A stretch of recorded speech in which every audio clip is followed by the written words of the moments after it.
Good morning friends, I welcome you all for another lecture on the course Microprocessors and Microcontrollers. In today's class, I am going to discuss about a concept, instruction set of 8051 microcontroller. We know that every processor or controller have an instruction set which may consist of a good number of instructions.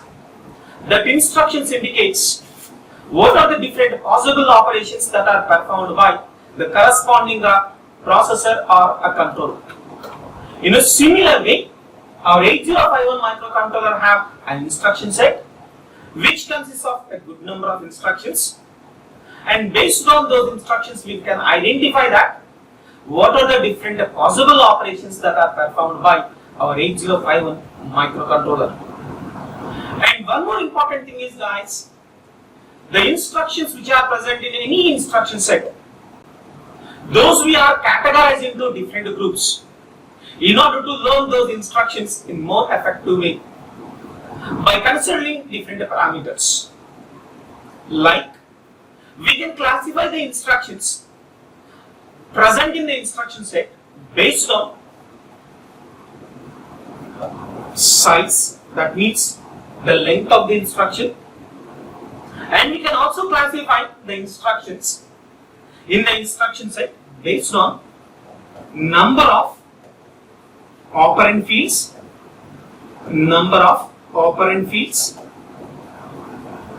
and third one is we can also classify the instructions based on type of operation. Like this, we can classify the instructions which are present in the instruction set. Coming to the first, that is based on a size.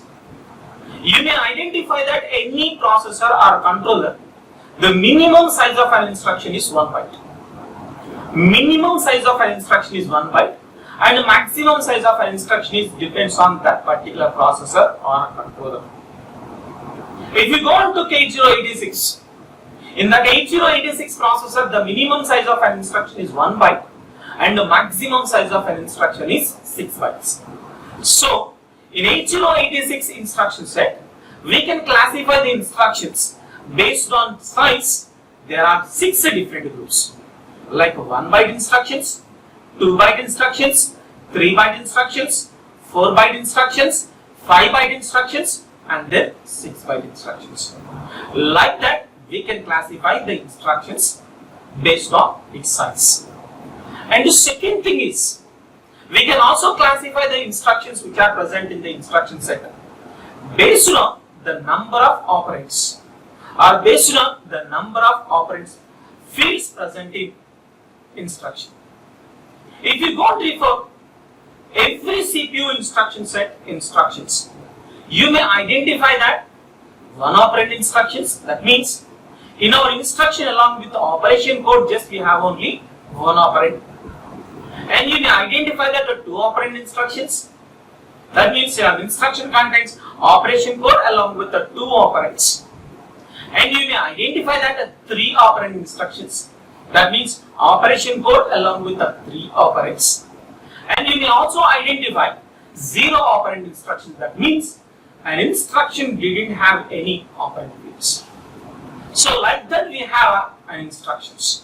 So based on the number of operand fields present in the instruction also, we can classify the instructions into 0 operand field instructions, 1 operand field instructions, 2 operand field instructions, and then 3 operand field instructions. And coming to the third categories, we can also classify the instructions based on type of operation. It is very, very important, because based on this only we can identify that what are the different possible operations that corresponding processor or controller can support it. So, in case of 8051 also, I can classify the instructions which are present in the instruction set of 8051. I divide it into different groups based on type of operation. If I classify the instruction based on type of operation, I identify that 5 different groups. What does the 5 different groups? First one is the data transfer instructions, second one is arithmetic instructions, third one is logical instructions, fourth one is bit manipulation instructions, and the fifth one is branching instructions. So the 8085 instructions we divided into these are 5 groups. Why we are dividing like this is in order to learn the instructions which are present in the instruction set in easier way. I took this way for explanation of the instructions. First I start my discussion with the first variety of instructions called data transfer instructions. The name itself indicates data transfer. This group of instructions are basically used to transfer data from one point to other point. I repeat, the name itself indicates this group of instructions are used to transfer data from one place to other place. That is called data transferring. And this group of instructions we can also call with the different names like data copying instructions, data copying instructions, or data movement instructions. What is the meaning of this? You remember friends, in case of this data transfer instructions execution, only the Xerox copy of source data was transferred to destination. I repeat, in the execution of this data transfer instructions, the Xerox copy of source data was transferred to destination. But it is not a meaning of completely transferring of data from source to destination. That means after execution of that instruction, only the data was present in destination, not in source. That is not a meaning of that. The data transferring in the sense, only the Xerox copy of the source data was transferred to destination. Due to this, what happens? After execution of data transfer instruction, the content of source is equal to the content of destination. That means we identifying that only the modification was happened at destination end. We are not identifying any change at source. So please keep these points in your mind while you are learning about data transfer instructions. So data movement, no doubt, only the Xerox copy of data moved from a source to a destination. That's why these are also called data movement instructions. And coming to the next one is, by execution of any instruction in this group, the content of source is equal to the content of destination. No, that's why what I'm saying is only the Xerox copy of source was transferred to destination, so that after execution of an instruction, the content of source is equal to the content of a destination. And here one more point you have to remember, friends. The sizes of source and destination stations must be equal. That means the size of my source is an 8-bit, no doubt the destination size also 8-bit. If my source size is 16-bit, no doubt the destination size also a 16-bit. So you remember the second important point regarding to data transfer instructions is the sizes of source and destinations must be equal. You remember that is my second point. And coming to the third, by execution of any instruction in this group, no change in the content of conditional flags in PSW. If you remember program status word PSW of 8051 microcontroller, which consists of 4 mathematical flags, those we can also call conditional flags or status flags, like a carry, parity, auxiliary carry, and then overflow. These are 4 flags. Conditions are not changed by execution of an instruction in this group. By execution of any data transfer instruction, no change in the content of conditional flags. You have to remember that. And one more important thing is, in data transfer instructions, we never place immediate data at a destination operand field, because we can't send anything to an immediate data. So that for data transfer instructions, we never place immediate data at destination operand field. Keep all these points in your mind. Next, I am going to shift to what are the different possible instructions we have in this particular group in 8051 microcontroller. So, coming to this is my first instruction, MOV. What is the meaning for this? MOV is move.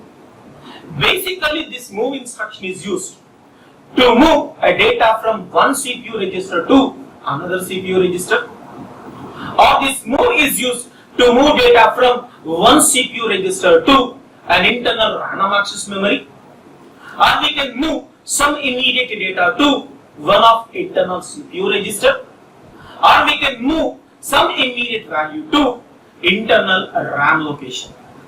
These are the four possible operations we do with the help of an instruction move. Number one, this is used to move data between two CPU registers. Number two, this move instruction is used to move data between a CPU register and internal random access memory location. And number three is, this is used to move some immediate value into one of CPU internal register. And number four, this move instruction is used to move an immediate value to internal any random access memory location. So for that purpose, I was using a move instruction. So here I just had only one example, that is move A comma R0. So A is accumulator, R0 is another general purpose register which was present in 8051. The meaning of this instruction is move the content of register R0 to accumulator. After execution of this instruction, no doubt the content of R0 is equivalent to A, because for this instruction source is R0 and destination is accumulator register A. So for this case, my both operand fields are registers. I'll go and write one more example. Move sub A comma 70H. Move A comma 70H. That means the content of internal random access memory location whose address is 70H transfer to accumulator register A. So for this case, my data transferring is done between a memory location of internal random access memory to our CPU register accumulator. And I can go for one more example. Move some R0 comma hash 50H. That means the immediate value 50H was moved to one of my CPU register R0. So in this case, my operands are immediate value and one of my CPU register. And coming to one more example, move 70H comma hash some 15H. That means move the immediate value 15H into the internal random access memory location address 70H. So what I am saying about a move? So for that, these are the four examples. So what I can say about a move? Number one, this move instruction is used to transfer a data between two CPU registers. This is that first example. And number two is, this move instruction is used to transfer data between internal random access memory location and internal CPU register. So that is number two. And number three is, this instruction is used to move data between an immediate value to one of my internal CPU register. And number four is, this move instruction is used to move some immediate value into internal random access memory location. So that indicates the fourth example. So I hope you understand about the first instruction, move. And coming to the second instruction is MoveX. MoveX means move external. MoveX means move external. Listen friends, about this MoveX instruction is, this instruction basically is used to transfer a data between our 8051 microcontroller and external random access memory RA. I repeat, this MoveX instruction is useful for me to transfer data between 8051 microcontroller and external random access memory. That is the first point. Coming to the second point is, always this MoveX instruction supports register indirect addressing. I repeat, my second point regarding the MoveX instruction is, it always supports register indirect addressing mode. We can't go and use any other addressing modes for this particular instruction MoveX. And coming to number three is, either you transfer data from 8051 to external random access memory, or we are receiving any data from external random access memory to our microcontroller, this communication is performed through accumulator register A only.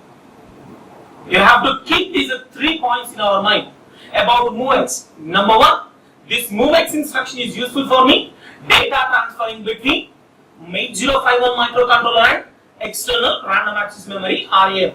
This is number 1. And number 2, this MoveX instruction always use register indirect addressing mode only. And number 3 is to transfer data from 8051 microcontroller to external random access memory, or data transferring from external random access memory to 8051 microcontroller, the communication is performed through accumulator register A only. You have to keep these 3 points about second instruction MoveX. Coming to my example, MoveX A comma at the rate of R0, at the rate of R0. So this instruction node belongs to register indirect addressing mode. Am I right? This instruction belongs to register indirect addressing mode, because here a register have a prefix which is at the rate symbol. Once you remember, friends, addressing modes concept, once a register have a prefix at the rate, that indicates that register not contains a data, it contains address of a data. The meaning of MoveX A comma at the rate of R1 means whatever the address that can be held by register R1, that address belongs to external random access memory. That location data is transferred to accumulator register A. So that is the meaning of that. If you want to transfer a data from 8051 to our external random access memory, then we can write an instruction is like this: MoveX at the rate of R0 comma A. That means the content of accumulator A is transferred to external random access memory whose address is appointed by register R0. So one more here important thing is the size of external random access memory is 64 kilobytes. But your register either R0 or R1 size is just only 8 bits. So then here important thing is we are using a register either R0 or R1 once your address of external random access memory is just only 8 bits. If your address is more than 8 bits, then that location address is appointed by a data pointer register DPTR. If I write one more example for this, MoveX A comma at the rate of DPTR. That means whatever the address that DPTR register points, that address belongs to external random access memory. That location data is transferred to accumulator. If you take a reverse, MoveX at the rate of DPTR comma A. That means the content of accumulator is transferred to external random access memory whose location address is appointed by a register called data pointer DPTR. So if you are observing all these examples, it is very clear MoveX instruction always represented by using register indirect addressing. So that is about second. Coming to the third, that is MoveC. MoveC means move code. Move code. You remember, friends, about this particular instruction is this instruction is helpful for me to go on communicating with the program memories. That means read-only memories. Either it can be present internal to 8051 or it is external. That means we have a 4 kilobytes of internal random access memory for 8051. Once the user feels that that memory is not sufficient, then we can go and connect externally another 64 kilobytes of read-only memory, which is our program memory. It is also called code memory. Whenever the user wants to communicating with any location of our internal read-only memory or internal code memory or with external program memory or with external code memory, then they took the help of an instruction is MoveC.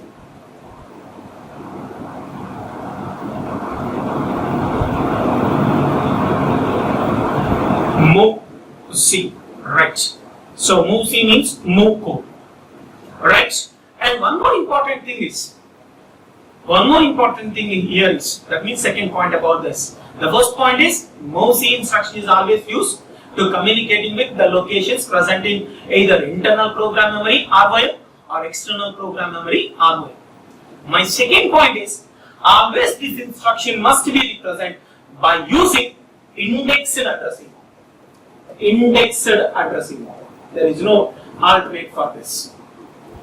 Indexed addressing mode. That means the location address always pointed by the combination of accumulator and DPTR or accumulator and program counter PC. There is no alternate for this. If you see here an example, move C A comma at the rate of A plus DPTR. That means first you have to go and do addition between the content of data pointer DPTR with accumulator value. Then you are getting a final operand address. That location data is transferred to accumulator register A. So from this example again it is clear, friends, that is whenever we are transferring we are receiving an information from whenever if you are receiving an information from either internal code memory, that is nothing but internal ROM, or from external ROM, that we do only with the help of a register accumulator. Without accumulator, we can't go and read an information from the code memories or program memories, either that is internal or external. For better understanding, I'll show you a diagram. See here, friends. This is my 8051 microcontroller, and this is my external random access memory, and this is my internal and external read-only memory. That means this is generally we can call code memory. This is we can call code memory, or we can also call program memory. There are different names for this. And similarly, this is what we can call is data memory. How much we can interface to our 8051 is total we can interface up to 64 kilobytes. So here also we can connect up to 64 kilobytes of our external random read-only memory, and internal read-only memory is 4 kilobytes. This is internal and this is external. And see here, friends, whenever if I want to read a data from, or whenever if I want to write a data into any external random access memory location, my instruction is MoveX. See here, friends, MoveX. MoveX, that is number 1. And here I was using at the rate of DPTR, and here at the rate of RP. So to remember, friends, this RP is either R0 or R2. Either R0 or R2. Just use it for our addressing modes concept. So at the rate symbol, if you have in front of any register, no doubt that particular instruction comes under register indirect addressing mode. So I already told you, once an address of our location is an 8-bit, then we are using this type of notation. If our address is more than 8 bits, then we are using this type of notation. See here, friends, always this data transferred to or from our external random access memory, received by our 8051, or transferred from 8051 with the help of a register accumulator. That's what I am saying previously. In a similar way, whenever if I want to communicating with either internal read-only memory or with external read-only memory, I have to go and use an instruction is move C. Move C means move code. And we do that communication only with the help of accumulator. With the help of accumulator only, we can read the information from either internal read-only memory or external read-only memory. And one more thing what I can say is that time is, I have to always represent this move C instruction by using indexed addressing. See here, friends, at the rate of A plus DPTR, and here at the rate of A plus PC. So I hope you understand about MoveX and MoveC instructions. And next, coming to the instruction is push. So push to top of the stack. Push to top of the stack.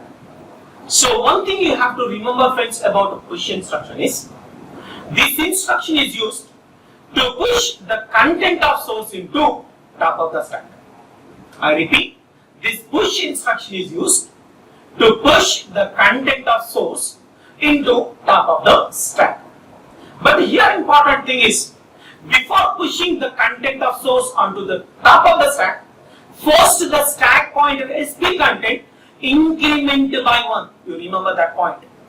I repeat, the first thing what happens is, before pushing the content of source onto top of the stack, first the stack pointer content was incremented by 1, because always the stack pointer SP points the top of the stack address. What is the meaning of top of the stack address? The location where we are already done the stack related operation last. That means that location already we have a data. If you want to push a new data onto the stack, definitely you need an empty location. So that before pushing the content of source onto the top of the stack pointer content SP was incremented by 1. So that is number 1. And number 2 is, this push instruction always will present by using direct addressing mode. Direct addressing mode. We can't go and use any other addressing modes. That's why here my example is push 50H. That means what is the content that was present in 50H location? The data is pushed onto the top of the stack or SP specified location. I repeat, the meaning of push 50H means push the content of 50H into stack pointer SP pointed location. I can say total 3 points, friends, about a push. Number 1, this instruction is used to push the content of source into top of the stack. That is number 1. And number 2 is, before execution of push instruction, the stack pointer SP content must be incremented by 1. This is number 2. Number 3 is, then we can push the content of our source onto top of the stack. Always the push instruction must be represented by using direct addressing mode. So always use the direct addressing mode for this. So that is about push instruction. And coming to the next one is pop. Pop instruction is can do exact opposite operation to push. So what is this? Pop from top of the stack. That means you have to go and read the information from the top of the stack, and it was copied onto the destination operator. So see here, friends, again the first point about pop is, this instruction is used to read the top of the stack content that was copied to the destination operator, which was present in the instruction. This is number 1. Number 2 is, first we can pop the data from the top of the stack. Later, the SP content decrement by 1. What my second operation is, first I have to pop the content of SP specified location data. Thereafter, my SP content is decremented by 1. What happens for push case? SP content increment by 1. But now it is a decrement by 1. That is my second. And third one is, this instruction also represent only by using direct addressing mode. Only by using direct addressing mode. So see here, friends, pop 60H, that means the content of a top of the stack is copied to a location address 60H. I repeat, the meaning of pop 60H means read the data from the top of the stack into a memory location whose address is 60H. So I hope you understand these two. And next one is XCHG, that means, XCH, that means XH. XCH means XH. This instruction is used to exchange your data between source and destination operands. So here I write an example, XCH A comma R0. That means the content of A is exchanging with the content of register R0. So for example, you can assume, friends, before execution of our instruction XCH A comma R0, A value let you can assume some 60H and R0 value is let you can assume some ABH. This was the scenario before execution of our instruction XCH A comma R0. After execution of this instruction, A is loaded with ABH and register R0 is loaded with 60H. So that is an exchange. And here you remember friends, in this exchange related instructions, the operands may be either memory location or it may be CPU register. That means we can do this exchange between two CPU registers or we can do exchange between a CPU register and a memory location. These are the possibilities. And one thing is we can't do exchange between an immediate value and a CPU register, and similarly we can't do exchange between an immediate value and a memory location. And coming to the last instruction is XCHD, that means exchange the nibbles. Exchange the nibbles. That means we are exchanging only the lower nibbles of a source and a destination. Here we are doing exchange between source and a destination, lower nibbles. So here I took an example, XCHD A comma at the rate of R0. So before execution of that instruction, XCHD A comma at the rate of R0. Let you can assume A value is some ABH at the rate of R0. That means R0 holds some location address. That address content I written as some 12H. Now that location value is 12H. So this is the scenario before execution of this. If you observe this A, this B I can call as lower nibble and this A I can call as upper nibble. And similarly, this 2 is called lower nibble and this 1 we can call as upper nibble. What happened after execution of this XCHD A comma at the rate of R0? What happens is A is loaded with A2H and at the rate of R0 is loaded with 1BH. If you are observing guys, only the lower nibbles are exchanging each other. No change in upper nibbles.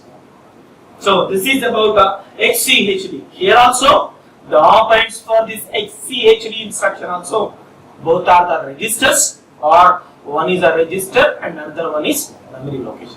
But we never do this one also between a register and immediate value and between a memory location and immediate value. I hope you understand friends the data transfer instructions of 8051 microcontroller.